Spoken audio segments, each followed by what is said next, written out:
Yeah, got it.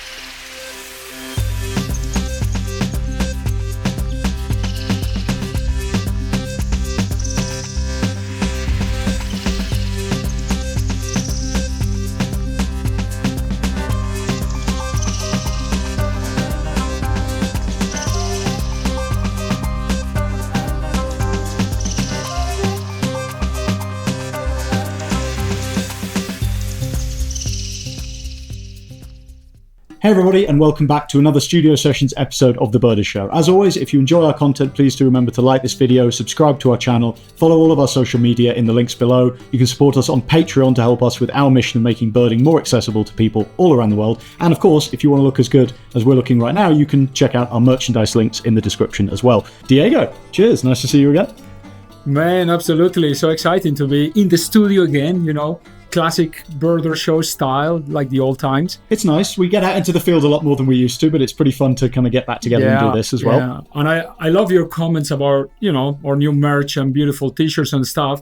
Even today, I run away from that and I'm, wearing a little blue-footed booby because our super cool guest. But yeah, I mean, here we are back in the studio, but what have you been up to recently in the field? Oh, so man, it's been busy, going all over the place a little bit, starting the year. But the best highlight that I could, think of is going up to the Sierra Nevada de Santa Marta Paramos, looking for, there you are, blue bearded helmet crest or, logo bird for the birder show and all sorts of goodies are up there. So I went with a client and we had amazing time. The weather is absolutely beautiful these days.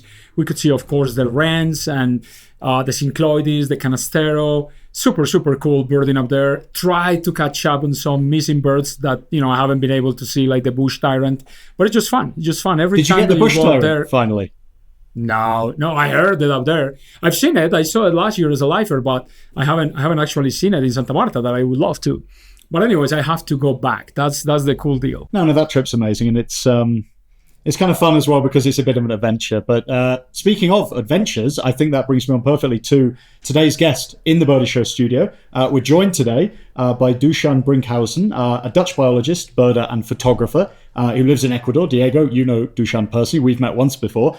And also the holder of a very exciting birding record, one of the team of four who broke the big day record in 2015. We're going to get onto that a little bit more later, but for now, Dušan, welcome to the Birders Show.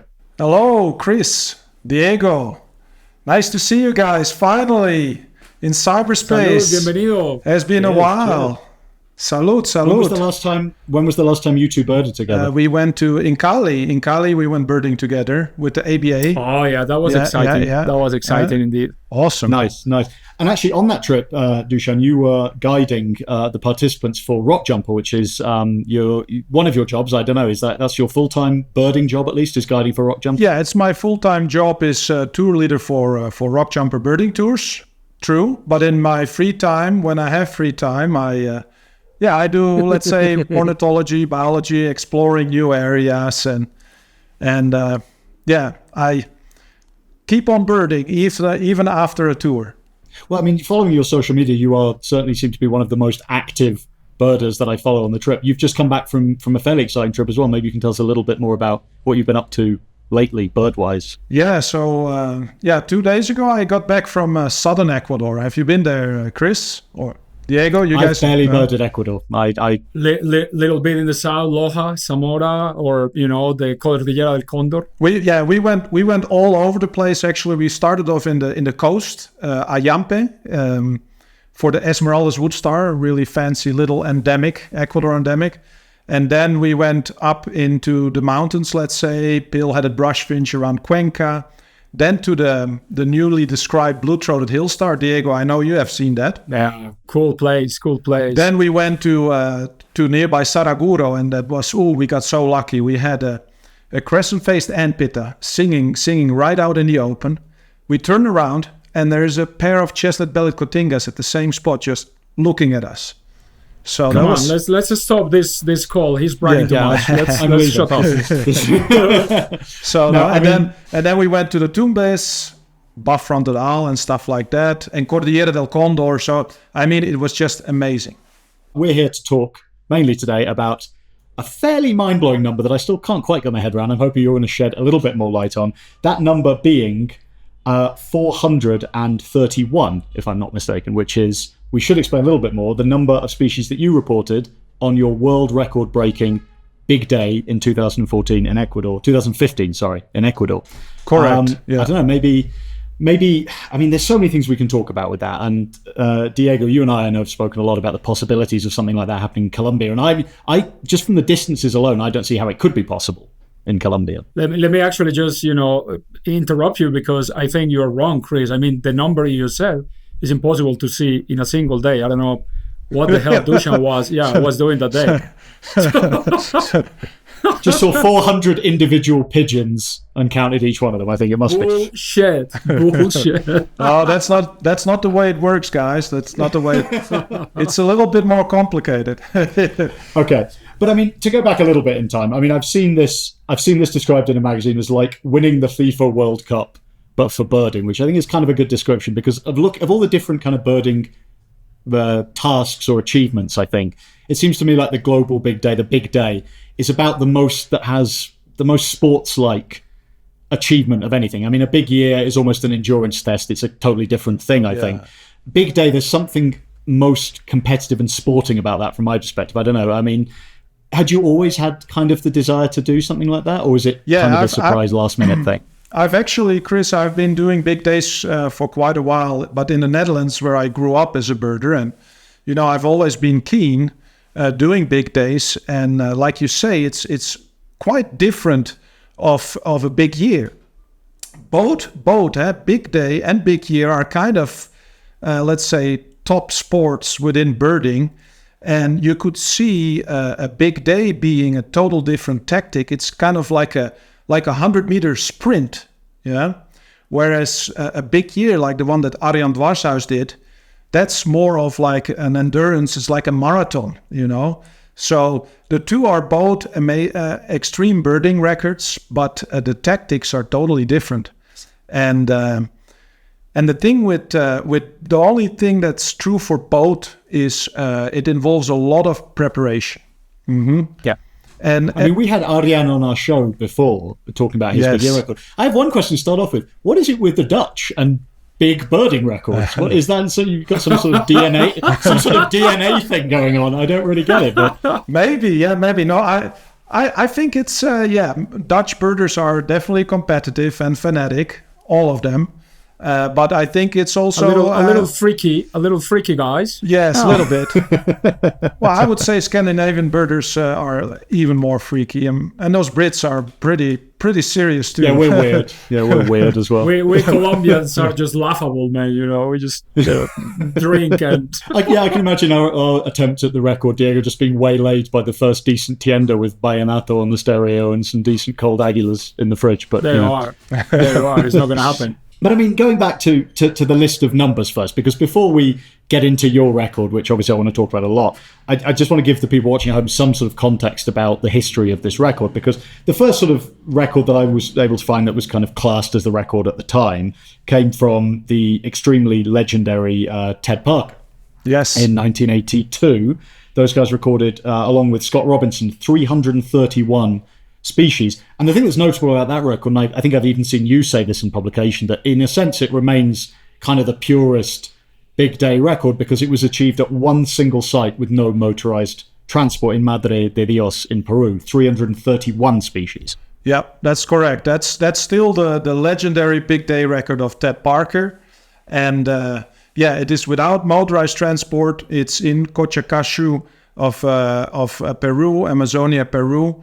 And these guys, they knew their territories and their area that well that they actually managed to get this number. And it's still an amazing record. Actually, our team tried to do something similar after our world record breaking big day with motorized transport. Really? How many you got? We went back into the Amazon, and with local Quechua birders, which are amazing, we really tried to do what Ted Parker did at the time. And the best we could do in 24 hours on a single calendar day in the Amazon of Ecuador was 278 species. Okay, and so we've talked about the Ted Parker record. That record was then broken in 1986 by a team in Kenya with 342 species and flights and motorized transport. And then that record, most recently, was broken in Peru in 2014 by a team from Louisiana State University who recorded 354 species, including among that team Diego Glenn Seeholzer, who I know you and I have both birded with in the past in Colombia. Yeah, cool job indeed. And, LSU doing a lot of work in Peru. They knew their turf, absolutely. And then, Dušan, you very cruelly, I think, gave those guys just 1 year with that record. They only got to hold it for 1 year before you broke it in 2015. So that brings us up to that. He didn't. Yeah. He didn't broke it. I mean, his team shattered it, broke it to pieces. Yeah, I know. Man. It's quite incredible. I mean, 350. I mean, it's a bit like we talked with Ardian about his global big year. I mean, he prepared with that. He also gave Noah just 1 year of holding the record before he shattered it as well. And so, can you just first of all explain to us, like, at what point did it come into your head? Because looking at those dates, I figure you must have been considering a run at that record before even the Louisiana State University team broke it, right? So it's quite a coincidence, actually, when LSU had Dan Lane and Fernando and Glenn and Mike Harvey, those are the four. When they did their big day, we were doing at the same time a preparation big day with Thomas and Rudy, because it was in our minds, and we got actually 335. And then these guys from LSU came with 354. And this 335 that we did was just a little bit trying and exploring. And then we knew, okay, we can beat LSU. That will not be a problem, but we need some extra tactics. So of course we had one advantage. LSU, they started up high and they birded their way low down and ended up in the Amazonian basin, whereas we actually started in the Amazonian basin, more biodiverse. That's where we started our dawn course and worked our way back up. And then the extra bit, just to make sure, we had a special tactic for our second evening of owling.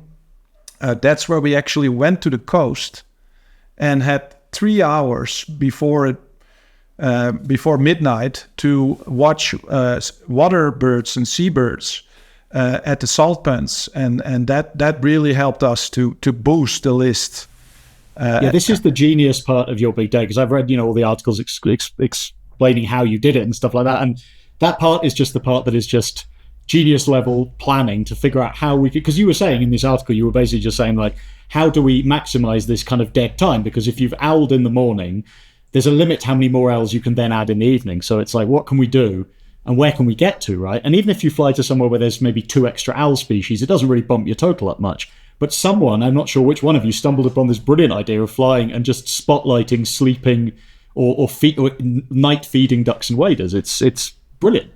Well, actually, the idea just popped up in my head, and I called a good friend, Ben Hasse, who lives in Salinas. He's a birder and ornithologist, and he told me that he had been bird banding shorebirds at night. The best time to band them is at night. And since he told me that remembered me. And actually, when I went to scout with my wife, we went out there and we went birding at night. And almost all these water birds, they're foraging actively at night. So with the moonlight, you have the roseate spoonbills just in front of you. Sanderlings, for example, they're not in the salt pans. They're busy foraging on the beach. Where do you guys guess will you find a frigate bird at night? What is the spot for a frigate bird at night? A mangrove, tree trunk kind of branch. No. I mean, I would guess maybe like asleep on some sort of pier-like structure, like a man-made structure by the sea, maybe. Well, you're getting close, Chris. No, so the key thing for frigate birds at night is you just go to the fishing harbor and out on the boats, on the masts. They sleep on the boats. So scouting at night, you find out exactly where the birds either sleep or forage. And we saw 39 new species on our night excursion, let's say, on the coast. But wait a second. Pretty mind-blowing. We should go back here because that is incredible. But doing the maths there, 39 species means that you've broken the record before you even went to the coast, right? So True. you obliterated the record on the coast. That was just you guys. That was you guys just kicking the record while it was down. Extra. At what point did you break the record? You must have broken the record at like 5 p.m. or something. We broke the record before we actually took the evening flight to the coast, and that was 392 species. That's when we arrived in Quito Airport. I had not told my team members because I was keeping the count with a memo recorder. I knew that we already had broken the record, but I didn't tell them because I wanted them to keep birding, keep spotting. So when we arrived to the airport, we did the airport pond there, and the last bird was a peregrine falcon that came and started hunting the water birds there at the pond. And then we rushed to the airport, and I said, guys, we did it. And first they didn't believe me, and but then I said, it's 392, guys. And then, I mean, everybody was going crazy. And then it was like, okay, next thing, we need to get over 400.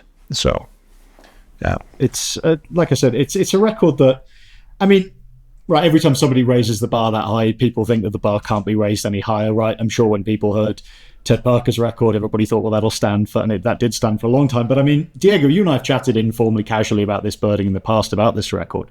Because one of the advantages you have in a country like Ecuador is you pack, as you said earlier, a remarkable amount of biodiversity in different ecosystems into a comparatively small area of land. In Colombia being, what, the second most biodiverse, the most biodiverse by area, and the most bird diverse country, I still don't really believe that record could be broken in Colombia because of the distances involved. Diego, do you think it's possible that Colombia could break that record? No, there you are. We have, chatted, and not only you and me, like you with several other people, myself with several other friends. There's no single route that you can actually think you're going to get smooth traffic and you're going to be able to access all these elevations, try to, do some Amazonian east of the Andes and Pacific west of the Andes. That is doable. You could do crazy, expensive, poshy stuff on helicopters and shit like that, but that's probably not the energy and the spirit of this thing. And actually that brings me to also, I've always wondered, and, chatting with Dušan and taking beers and stuff, like Dušan is clearly pretty much, the geek, crazy, weirdo guy on the numbers and where to stop and stuff. But if you can give us like a very short 10 seconds kind of description of each of your teammates, like I've been birding with Mitch before, and I know Mitch knows every single tanager noise. And I've been like, what the fuck? You're kidding me, man. Like, that's impossible. And what was the role of each of you guys? Like super, super quick. No, good point. Because of course, I want to introduce my team, because this big day effort is absolutely teamwork. And our team actually exists of 4 active members, but we also had an extra member, a non-participating companion. We followed ABA big day rules. We wanted to do it according to international rules, so we followed those. And it allows you to have a non-participating companion. In this case, it was George Paul, who sound recorded and also took some video, but mainly sound recorded the entire 24-hour effort, just because we wanted proof. So we have full proof of the entire effort. You mean 24 hours non-stop? Non-stop recording. So we've got our voices on it, but also the birds that we were hearing on it. And it is actually so crazy is we've got some birds on the recording that we found out later, but we didn't identify them, so we couldn't count them. So we actually recorded even more. How many extras? How many extras you missed? Well, one that we remember is the cinnamon-throated wood creeper. We were there. We heard this wood creeper. Rudy says, "Oh, cinnamon-throated," and Mitch and Thomas and I were like, "No." So we didn't put it down. But later on the recording, Rudy and I, we analyzed it, and Rudy was right. But following ABA rules, we can't count it. So because we didn't. It's a poor show from you guys. That it's disappointing. I mean, you really should have. But my team members. So first of all, Rudy Gelis and Mitch Leisinger, they live in Ecuador like me, and both these guys have been living actually on the East Slope. Mitch is owner of Cabaña San Isidro. That's where we also started. So, I mean, we literally started in his backyard. And Rudy as well has lived in Yanayaco Biological Station and in the Tena area. So this is backyard birding. And then we had Eagle Eye Tuomas. He's the guy with the best eye vision I still know. He's from Finland. And he actually came over and joined the team. So, yeah, the special roles were, of course, George Paul was the witness. He was documenting, not allowed to point out birds at all. I was keeping track of the time schedule, the route, the stats, and the stats, the birds that we were recording. Rudy was mainly the driver. Thomas was front spotter. And Mitch and I were on the sides of the car, each side spotters. And Mitch was in charge of playback. And this is interesting. During our preparations, we found out that playback actually was not optimal during a big day. We found out that we were hearing less species using playback because the playback sound disturbed our own hearing. So we decided to minimize the use of playback in our own advantage. So only for certain Tapaculo territories that we knew, that's where we used it. And during the night, during owling. But otherwise, we just decided no playback because one bird could cost us 3 other birds. I want to ask you in general what species stand out, what moments stand out. I mean, for starters, just to get that rolling, do you know exactly what species broke the record? Yes, of course. Yeah. That's the red-crested cotinga. Okay, nice. Red-crested cotinga was the record-breaking one. So you broke the record, I'm guessing, then on the Papayacta Pass. Up in Papayacta, yes. Yeah. Okay. And I knew we broke the record, but the others didn't know. So, you know. Did you just not tell them so that they'd keep birding harder and you could smash the 400? Indeed. Yeah, okay. That's what I did. Any other species that or birding moments that particularly stand out? Yeah, there were many, but in terms of rarities, I guess one of the first ones we started off in the Amazon basin was a nocturnal curassaw was booming, and this time the bird was so close, and many of us had never seen this bird. So you're like, let's go and try see it, but you don't have time to go see it. So we had this nocturnal curassaw right above our heads there, and we just had to move on. So many great ones. We did a twitch in Baiza. We had a pied water tyrant, which was a second record for Ecuador only, documented record. But we knew exactly in which little garden it lived. So it was just driving by and ticking it off. So I was going to say, were there any moments where along the way where, traffic or road problems or anything where you seriously thought this is in jeopardy, like we might not manage this? One thing was a little tricky, and that was at the airport, because Thomas had the telescope. He's the eagle eye spotter. He was in charge of the telescope, and he's got this huge tripod and big Swarovski scope. And we were going to check in, but of course we didn't have check-in luggage. When we arrive, we just want to jump out and go. So the lady behind the counter of the airline, she says, "I'm sorry, you can't bring that as hand luggage. That's considered like a weapon." And I said, "But lady, we're doing the world record in birdie, and you need to let us take the scope, please." And she goes like, "But world record in birdie is Ecuador winning?" And I said, "Of course, Ecuador está ganando." And she said, "Okay. Take it and go." I love that. So that was fantastic. Just appeal to the national pride. Vamos Ecuador. Yes. That's brilliant. That's amazing. Yeah. But actually, you said that wouldn't have put the record in jeopardy. That would have put you guys smashing the record into jeopardy because you'd already broken the record by that point. That's true. Yeah, you guys really did a number on that record. Okay, so moving on from this, because I mean, obviously, it's hard to move on from that because it's such a phenomenal achievement, such an incredible number, and like I said, I can't see that being broken anytime soon. But if you were, I mean, when we talked to Adrian about this, we asked him, and his tip for people trying to break his record was spend a good 6 months in Antarctica. I think he might have had an ulterior motive with that one. But for anybody who was going to, have a run at your record, or at least a record of their own in the country that they live in, what would be your number 1, 2, 3, your top tips for people trying something like this? Top tips, various. I mean, I've been studying big days and reading articles and publications on all kinds of big days. I can actually also recognize a genuine big day versus a tricky one. An iffy one, yeah. Iffy one. The key thing is the team. I think an optimal big day is 4 members. Because if you are just 2, that's already quite tricky, because it's easy to convince each other like, oh, that's what we heard, or, so, but if the group is bigger, you got more eyes, more ears, so it will help.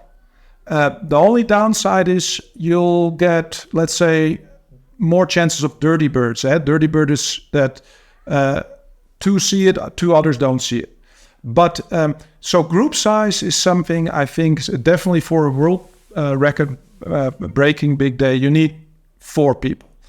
Then you need to be in a country like Ecuador. Ecuador has this trans-Andean highway that we used, which allows us to drive from the Amazon basin to Quito within 5 hours and bird along the way. So that's one thing. Of course, your team needs to be birders that know the area really well and the sounds, and need to know their back garden. These are top tips. And I think if anybody wants to try to break our record, it's either trying to do kind of similar what we did here in Ecuador, or a country like Colombia or Peru involving helicopters and things like that. It is possible. The only thing that I do worry about is, unfortunately, it seems birds, especially in the Amazonian lowlands along the east base of the Andes, Amazonian birds seem to be declining. Insectivorous birds, even migratory birds. We're seeing now, this is 7 years ago, we're seeing now already quite differences in how birdy it can be. Rudy's Road, which was our terra firma road in the Amazon, that's technically most of it has been chopped down, the primary parts. Way. Yeah, Really? because of pandemic, actually. Yeah. They went for the wood. But so many things change. And you need a lock factor. The problem with a big day is everything needs to be perfect. The weather, the bird activity, the transport. One little thing goes wrong and it's over. And I don't know, Chris, have you got that feeling? Because, I've never done big days, but we've done the global big day kind of, helping for the numbers of Colombia. So I've been like, 11:45, like before midnight, just drinking coffee and eating something and just like adrenaline rushing, like, okay, let's find the first owl. And, I don't know if I could do something like Dušan did with his teammates, but, it's very adrenaline rushing and crazy birding, man. I just love it. Once in a while, You know what the best thing of a big day actually is, apart from bonding with your friends and being together and having fun. In terms of birding, the coolest of a big day, and birders that do big days will know this, is common bird species suddenly become equally important as rare ones. So, memorable moments for us are like Plumbeous Sierra Finch, which was on all our scouting days in Papayacta at the Virgin. On the big day itself, this common bird was not there. And because we missed it, it becomes memorable. So even the common birds become important for a big day. Dušan, so we've talked about the big day, and I think we should move on to a different topic, because we don't want people at home to think you're just, the one-trick pony, world record holder, and that's it, because you do a lot of other really amazing stuff as well. And one of the things that we're keen to talk to you about is a new field guide that you just authored, the Galapagos, the Birds and Mammals of the Galapagos with Links Editions field guide. So maybe you could tell us a little bit more about just, the process of creating the guide, because I think you're the first person we've had on the show who's actually authored a field guide. And I'm guessing that, a lot of work must go into this, but you've been birding in Ecuador for a long time, but you must learn a lot during the process of creating a field guide. Yeah, that's a good question. And it's totally true. So this is the first ever field guide that I worked on. And immediately you discover that even there's so wealth of information out there, you suddenly start discovering that so many things are unknown and many data are missing and so much research still has to be done. So that was it was a lot more work than we thought to create this field guide, and it was fun, but it was a lot of sleepless nights and a lot of work. I've never put so much work into anything than this field guide. It was more than the big day, more work than the big day, I'm guessing. Yeah, so the big day is the sprint, but the field guide is more like a marathon, And it's a marathon, and if you consider it's a reduced geographical area, so it's not 1,500 birds. A species is a small, compact thing, and it's tons of work. How many species are actually recorded how many species have been recorded in the Galapagos officially? So officially, we have 170 bird species which are officially with documentation, and we added another 75 potential and hypothetical species. And hypothetical species... 75. Hypothetical species are birds that have been claimed, but there was not enough evidence to corroborate it. So we thought, okay, we will include it, but not as fully confirmed. Mm-hmm. Okay, nice. I love it. Half of the book, the first chunk is the species accounts, and then the hypothetical thing for the moment. Indeed. So it's like, okay, let's go exploring, Have any of those hypothetical species come true since you've published the book? Yes. So, for example, a potential species. So the potential species are the ones that we predicted that very likely to occur in the future. When our book came out, a couple of months later, there was a Belcher's gull, the first for Galapagos, that showed up. And it's already in the guide. We kind of predicted it, so that came out well. Is there been any species confirmed that you didn't predict it? Yeah, so... Shame on you? Not yet. Yes. Yes, so next, you don't want to believe, this is what birding makes so crazy. Next to the Belcher's gull that was photographed was another little gull photographed, and you know what it was? A little gull. A little gull in the Galapagos. And that was on the same picture as the Belcher's gull? Yes. So wow. 2 new birds for Galapagos, and we did not predict the little gull. I mean, that's, very unlikely. So, really I should just throw this, away. Or just update it. It doesn't even predict little gull. What kind of field guide doesn't predict little gull for Galapagos? Ridiculous. But Coming back to your question, Chris, my co-author Jonas Nielsen and I, when we started this book, and Diego already commented, it's actually a few species. One of the first things we said is the birds of Ecuador or the birds of Colombia. Steve Hilty, Birds of Colombia, or Birds of Ecuador by Bob Ridgely and Paul Greenfield. I mean, these are so many species. How did these guys do it? I mean, we're only doing 170 species and it takes us years. So it's impressive. And even with a small species number, it's a lot of work. I also wanted to quickly highlight, Dušan, before we leave you, people can follow your work, your photography particularly, which is, I should say, unbelievably impressive, on your website, which is sapayoa.com. For anyone who's watching who doesn't know that, Sapayoa features in our 3rd episode of the Birders Show in Valle del Cauca, which we filmed in San Cipriano. Why did you settle upon that species as the name of your website? Well, this website is quite old. I've had it for a long time, and I just wanted a fancy name. And Sapayoa is actually a very drab bird, but it's very special as well taxonomically.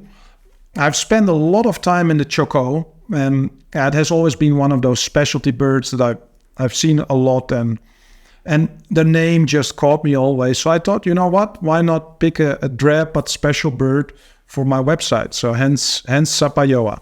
Okay, so Dušan, thank you so much for joining us on the show. We normally like to end these interviews with a little series of quick-fire questions, but I think before we get on to that, Diego, you have a couple of audience questions to ask Dušan. As we were talking, Chris, birding in Colombia is changing a little bit. Big years could be, and big days could be a thing. So yesterday we were trying to twitch, come duck for Antioquia that you actually have seen in Antioquia, man. Come on. You found there it. You are. Credit where it's due. Second record for Antioquia. Thank you. Just And then we were desperately like getting to a swamp and seeing 5 faces that are, like good friends. Like, what the fuck are you doing here? We're twitching. Did you get it? We're becoming twitchers. Did you get it? Yeah. No, we didn't see it. The dog disappeared. But one of the questions was from Edwin Munera, that is a good friend and is like the number 1 in Antioquia. And Edwin was actually wondering, what was your biggest, most common miss? You already said, the plumbous serafinch. But what was then the other super common bird that you don't even think on it, and man, we never saw it on the big day? Well, it's the most memorable one is actually a near miss. So the entire day we didn't see a single cattle egret, no cattle egret. And then when we arrived at night in the salt pans, we had a roost of all kinds of egrets and herons, and it was full of great egrets and snowy egrets. And there was one little yellow bill sticking out, which was the cattle egret. And we were like, yes, we got a cattle egret. But you've never wanted a cattle egret so badly, But yeah, no, we dipped on a lot of birds. We dipped on the dipper. Dipping on the dipper is quite regular. The white-capped dipper. That's a good one. But I can't think of big misses except for the plumbous serafinch and I mean, the memory, it has been 7 years ago, so some of those things you do forget, but no. That's cool. And the other one that I actually relate a lot to it, and I feel it, is from Paulo Pulgarin, that is a good friend, biologist. Paulo from some communications in the past. He's also a biologist and a birder. And how do you feel today? I mean, you're a biologist, but you don't per se do academical work.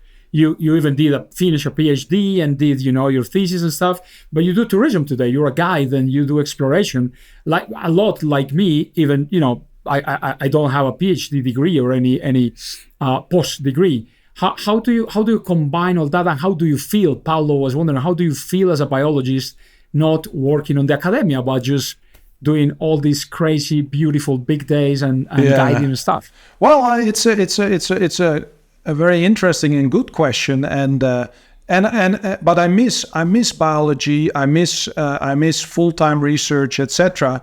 But we're living in South America, and getting around is also difficult. I love tourism as well, so to be economically more stable by being in bird tourism, I think that is the main reason that I'm mostly fully dedicated to tourism rather than research. I would love to combine both things more, but you need to get around as well. So that we'll see. We'll see. I in my free time I do the research and the exploring, etc. And it's fun. And maybe I'll do a little bit less touring, a little bit more research in the future.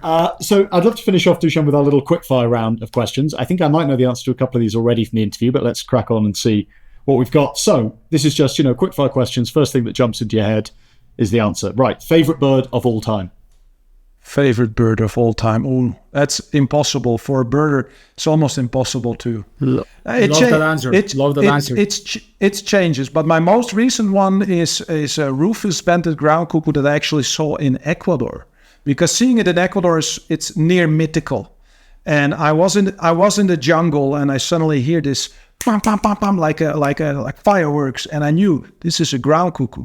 So I placed the speaker out on the side. I sat carefully, and I simulated other ground cuckoos next to me, and these 2 ground cuckoos just come out of primary forest right up to me, and I actually managed to photograph one. So that was pure adrenaline.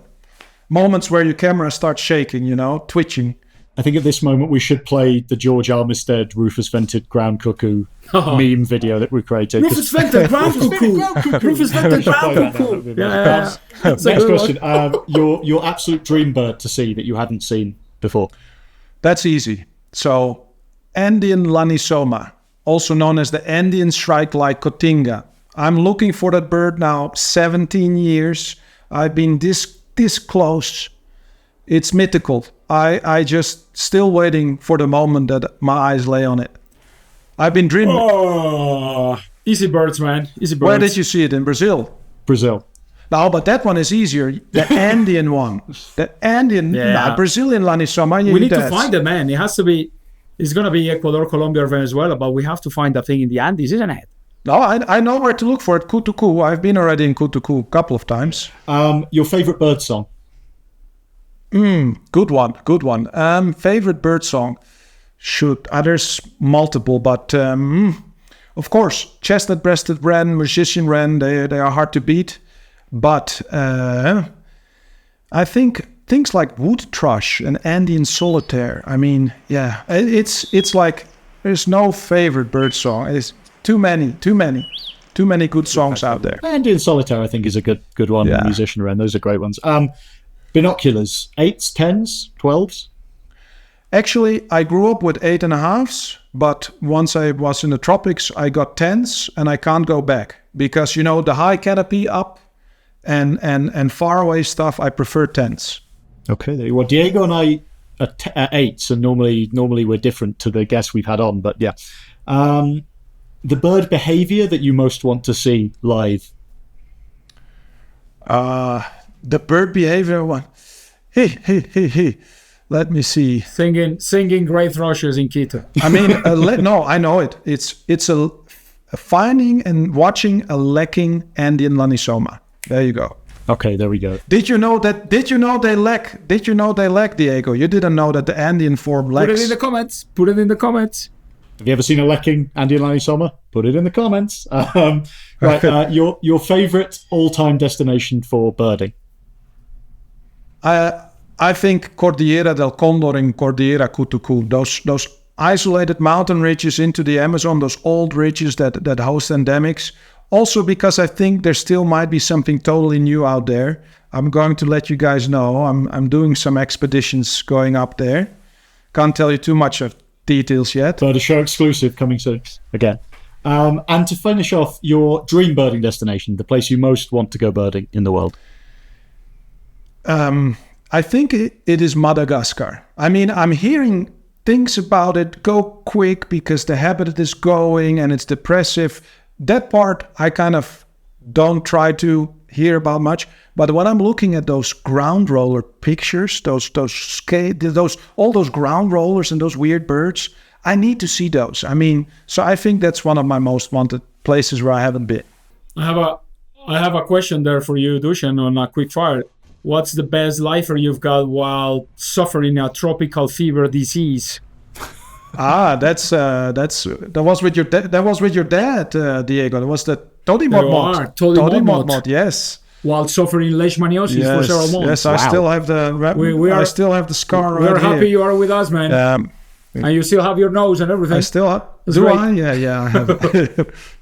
Well, Dušan, thank you so much for joining us on the Birdie Show. It's been an absolute treat chatting to you and just following all the information about your big day. Congratulations again on that record. And for anyone out there watching, I mean, please do have a crack at breaking it because that's what this is all about, right? That's the fun of all of this, is that eventually someone breaks that record and then the bar But wait, Chris. Do make sure if they go for the record, they need to record it 24 hours recording. ABA rules. That's pretty cool. Otherwise, no way to compare. ABA rules, 24-hour recording. Awesome. All right. Okay, cool. And for anyone who's interested in following more of Dušan's work, the links to all of his website and social media accounts will be in the description below. As always, Diego, thank you again for joining me in the studio. It's always a pleasure to sit here and chat with you. Yeah, man, absolutely. Like, great to be back on the studio. Great, to see Dušan and have a super crazy, cool, interesting character. And looking forward for more Birder Show in the house, man. Thank you, hermanos. And of course, guys, if you want to follow all of our adventures here on The Birder Show, please do remember to subscribe to us here on YouTube, like this video, comment, check out our social media channels in the link below. You can support our mission to make birding more accessible to people around the world by supporting us on Patreon, also in the description. Check out the merchandise, the link's down there as well. And of course, as always, thank you so much for watching and enjoying The Birder Show. Until next time.